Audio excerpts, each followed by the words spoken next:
नमस्कार, आप देख रहे हैं सप्त सिंधु और मैं हूं साक्षी पाठक। हमारी इस खास पेशकश वो 15 दिन में आपका स्वागत है। शुक्रवार 1 अगस्त 1947। अचानक से ये दिन महत्वपूर्ण बन गया। इस दिन कश्मीर से संबंधित 2 प्रमुख घटनाएं घटी जो आगे चलकर बहुत महत्वपूर्ण सिद्ध होने वाली थी। इन दोनों घटनाओं का आपस में वैसे तो कोई संबंध नहीं था, पर आगे होने वाले देश में रामायण महाभारत में इनका स्थान काफी आवश्यक होने वाला था। 1 अगस्त 1947 को गांधी जी श्रीनगर पहुंचे। यह थी वे पहली बात। गांधी जी का ये पहला ही कश्मीर दौरा था। इससे पहले 1915 में जब गांधी जी दक्षिण अफ्रीका से वापस आए ही थे और पहला विश्व युद्ध चल रहा था, उस समय कश्मीर के महाराजा हरि सिंह ने गांधी जी को कश्मीर आने के लिए व्यक्तिगत निमंत्रण दिया था। उस समय महाराज हरि सिंह की आयु केवल 20 वर्ष थी, लेकिन 1947 में तो सारा परिदृश्य नाटकीय तरीके से बदल चुका था। अब इस समय महाराज हरि सिंह और जम्मू कश्मीर प्रशासन को गांधी जी का दौरा कतई नहीं चाहिए था। स्वयं महाराज हरि सिंह ने वाइसरॉय लॉर्ड माउंटबेटन को एक पत्र लिखा, जिसमें उन्होंने लिखा कि सभी दृष्टि से एवं समग्र विचार करने पर मैं आपसे कहना चाहता हूं कि महात्मा गांधी का प्रस्तावित कश्मीर दौरा इस समय रद्द किया जाना चाहिए। यदि उन्हें आना ही है तो वे शरद ऋतु समाप्त होने के पश्चात आएं। हम एक बार फिर बताना चाहते हैं कि गांधी जी अथवा अन्य किसी भी राजनेता को कश्मीर की स्थिति सुधरने तक यहाँ नहीं आना चाहिए। कहा जा सकता है कि ये कुछ ऐसा ही था मानो मेजबान के इनकार के बावजूद कोई किसी के घर जाए। वैसे गांधी जी को भी इस बात की पूरी अनुभूति थी कि कश्मीर अब भारत और पाकिस्तान दोनों के लिए एक नाक का सवाल बन चुका है। स्वतंत्रता बस एक पखवाड़े की दूरी पर थी, लेकिन फिर भी अभी तक कश्मीर ने अपना निर्णय घोषित नहीं किया था। इसलिए गांधी जी भी नहीं चाहते थे कि उनके कश्मीर दौरे का अर्थ उनके द्वारा कश्मीर के भारतीय संघ में शामिल होने के लिए कैंपेन करना निकाला जाए, क्योंकि ये बात उनके गढ़े हुए व्यक्तिगत और निर्माण की छवि के लिए मार्ग सिद्ध होती। 29 जुलाई को कश्मीर के दौरे के लिए निकलने से पहले दिल्ली की अपनी नियमित प्रार्थना सभा में उन्होंने कहा कि मैं कश्मीर के महाराज से ये कहने नहीं जा रहा हूँ कि वे भारत में शामिल हों या पाकिस्तान में शामिल हो, क्योंकि कश्मीर के बारे में निर्णय लेने का अधिकार वास्तव में कश्मीरी जनता को है। उसी को ये तय करना चाहिए कि उन्हें कहाँ शामिल होना है, और इसीलिए मैं कश्मीर में कोई भी सार्वजनिक कार्यक्रम नहीं करने वाला हूँ। यहाँ तक कि प्रार्थना भी ये सब व्यक्तिगत रूप से ही करूँगा। गांधी जी रावलपिंडी मार्ग से होते हुए 1 अगस्त को कश्मीर के श्रीनगर में दाखिल हुए। चूंकि इस पर उन्हें महाराजा ने निमंत्रण नहीं दिया था, इसलिए वे किशोरीलाल सेठी के घर ठहरे।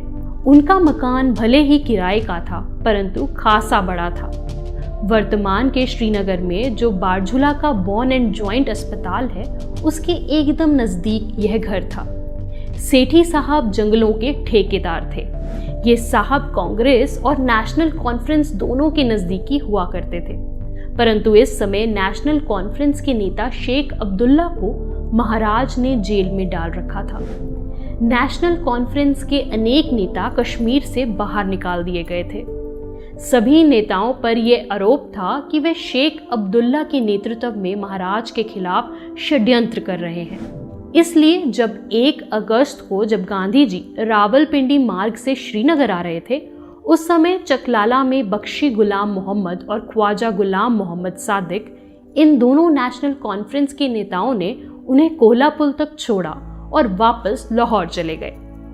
गांधी जी के साथ उनके सचिव प्यारे लाल और 2 भतीजियां थी। श्रीनगर में प्रवेश के बाद गांधी जी सीधे किशोरीलाल सेठी के घर गए। थोड़ा विश्राम करने के बाद उनके दल को सरोवर पर ले जाया गया। गांधी जी के इस संपूर्ण दौरे में नेशनल कॉन्फ्रेंस के कार्यकर्ता उनके आसपास बने हुए थे। ऐसा क्यों?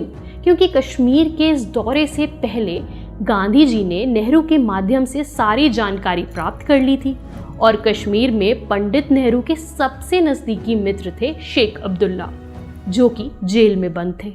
हालांकि फिर भी शेख साहब की बेगम तथा अन्य अनुयायियों ने गांधी जी की सारी व्यवस्थाओं को अंजाम दिया। कश्मीर में गांधी जी से आधिकारिक रूप से भेंट करने वाले पहले शासकीय व्यक्ति थे रामचंद्र काक। ये महाराज हरि सिंह के अत्यंत विश्वास पात्र थे, कश्मीर के प्रधान थे। नेहरू की घृणा सूची में सबसे पहला स्थान रखने वाले ये व्यक्ति थे, क्योंकि जब 15 मई 1946 में शेख अब्दुल्ला को उनके कश्मीर विरोधी कारस्तानी के लिए जेल में डाला गया था, उस समय नेहरू ने उनका मुकदमा लड़ने के लिए वकील के रूप में कश्मीर आने की घोषणा की थी। तब इन काक महाशय ने नेहरू के कश्मीर में प्रवेश करने पर प्रतिबंध लगाने की घोषणा की और मुजफ्फराबाद के पास नेहरू को गिरफ्तार भी कर लिया था। तभी से रामचंद्र काक नेहरू को फूटी आंख नहीं सुहाते थे। रामचंद्र काक ने गांधी जी को महाराज हरि सिंह का लिखा हुआ एक पत्र दिया, जो कि सीलबंद था। वास्तव में यह पत्र गांधी जी से भेंट का निमंत्रण ही था। महाराज के हरि निवास स्थित आवास पर 3 अगस्त को यह भेंट होना तय हुआ। नेहरू की ब्रीफिंग के अनुसार ही गांधी जी के संपूर्ण प्रवास में उनके चारों तरफ केवल नेशनल कॉन्फ्रेंस के कार्यकर्ता ही थे। शेख साहब की अनुपस्थिति में उनकी बेगम अकबर जहां और उनकी लड़की खालिदा ने गांधी जी के इस 3 दिवसीय प्रवास के दौरान कई बार भेंट की, परंतु 1 अगस्त के दिन श्रीनगर में गांधी जी ने एक भी राष्ट्रवादी हिंदू नेता से भेंट नहीं की। गिलगिट का कश्मीर से अलग होना व फिर से मिल जाना 1 अगस्त के दिन ही ये दूसरी और एक और महत्वपूर्ण घटना आकार ले रही थी, जिसके कारण आगामी अनेक वर्षों तक भारतीय उपमहाद्वीप में असंतोष और अशांति रहने वाली थी, और ये घटना भी कश्मीर के संदर्भ में ही थी। महाराज हरि सिंह के नेतृत्व में जो कश्मीर राज्य था वह काफी बड़ा था। सन 1935 में इसमें से गिलगिट एजेंसी नामक भाग अंग्रेजों ने अलग करके उसे ब्रिटिश साम्राज्य से जोड़ दिया।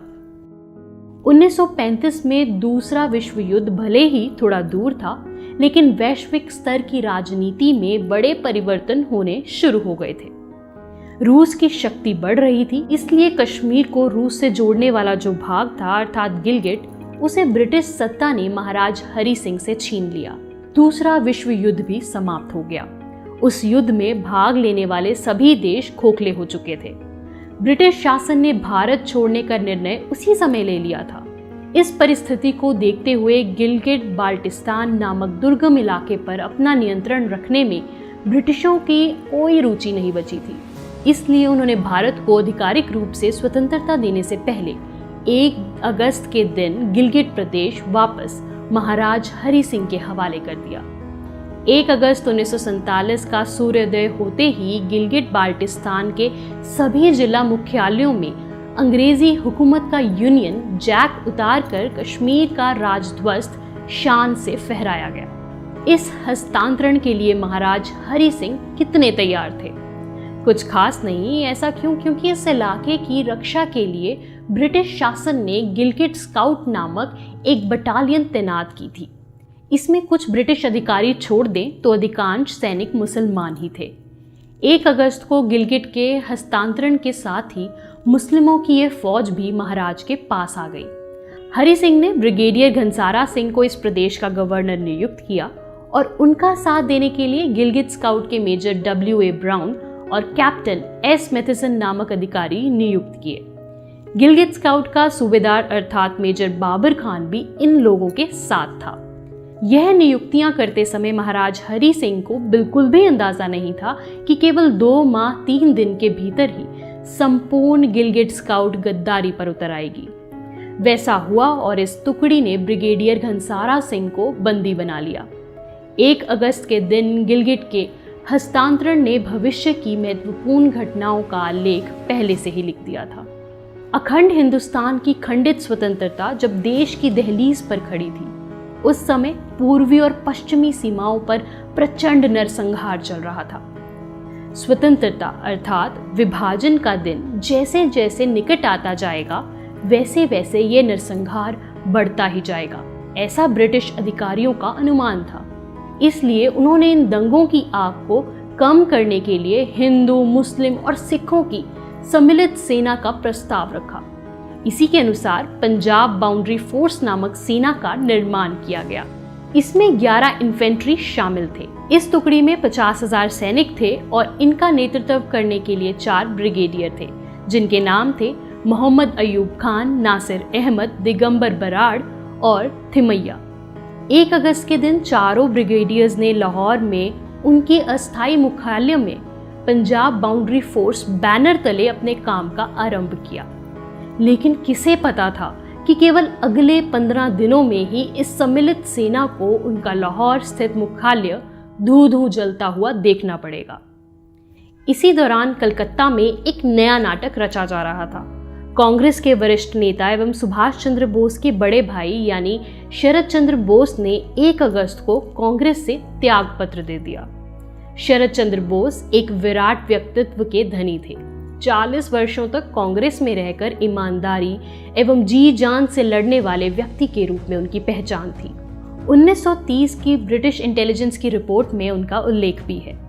शरद चंद्र बोस और पंडित जवाहरलाल नेहरू में काफी कुछ समानता भी थी, जैसे कि दोनों का जन्म 1899 में हुआ और दोनों ने ही शिक्षा इंग्लैंड से प्राप्त की।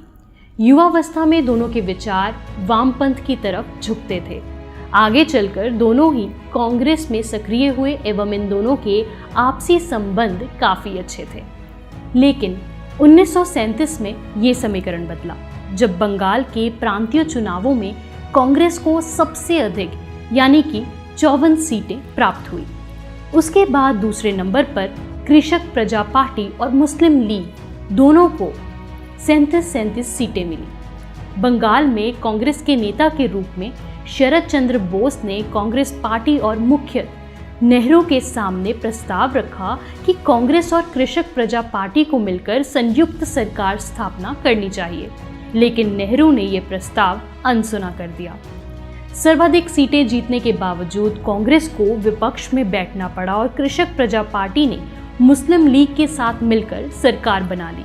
शेरे बंगाल के नाम से मशहूर AK फजलुल हक बंगाल के प्रधानमंत्री बने। उसी समय से कांग्रेस बंगाल में कमजोर होती चली गई। आगे चलकर 9 वर्षों के बाद इस गलती की परिणति मुस्लिम लीग के सोहरावर्दी जैसे कट्टर मुस्लिम व्यक्ति के प्रधानमंत्री बनने में हुई। सोहरावर्दी वे कुख्यात व्यक्ति था जिसके नेतृत्व में 1946 में डायरेक्ट एक्शन डे के नाम से 5000 निर्दोष हिंदुओं का नरसंहार किया गया। ये सारी घटनाएं शरद बाबू को व्यथित कर रही थी।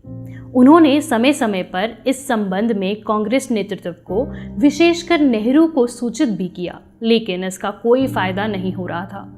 नेहरू इस पर बिल्कुल भी ध्यान नहीं दे रहे थे।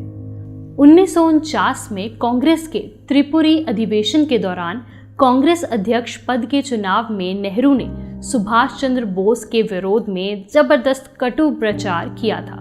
उस कारण शरद चंद्र बोस का और भी चिढ़ जाना एकदम स्वाभाविक ही था। इन सारी घटनाओं के ऊपर एक और प्रहार के रूप में गांधी नेहरू द्वारा बंगाल के विभाजन को मान्यता दे दी गई, जो कि शरद बाबू को बिल्कुल भी रास नहीं आई। इसलिए उन्होंने 1 अगस्त को अपने 40 वर्षीय कांग्रेसी जीवन से त्यागपत्र दे दिया। 1 अगस्त को ही शरद चंद्र बोस ने सोशलिस्ट रिपब्लिकन आर्मी नामक पार्टी की स्थापना की एवं जनता को स्पष्ट रूप से ये बताने लगे कि देश का विभाजन एवं देश में जो अराजकता का वातावरण निर्मित हुआ है उसके पीछे साफ तौर पर नेहरू के नेतृत्व की विफलता है। 1 अगस्त 1947 भारत में घटने वाली प्रचंड एवं तीव्र घटनाओं का यह दिन अब शाम में ढलने लगा था। पंजाब पूरी तरह आग और हिंसा के हवाले हो चुका था।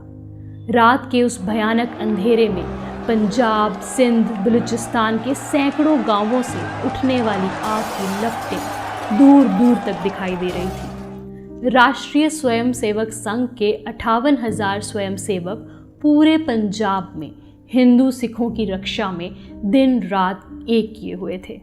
ठीक इसी प्रकार बंगाल की परिस्थिति भी अराजकता की तरफ तेजी से बढ़ रही थी। स्वतंत्रता एवं उसके साथ ही विभाजन अब केवल 14 दिन दूर था।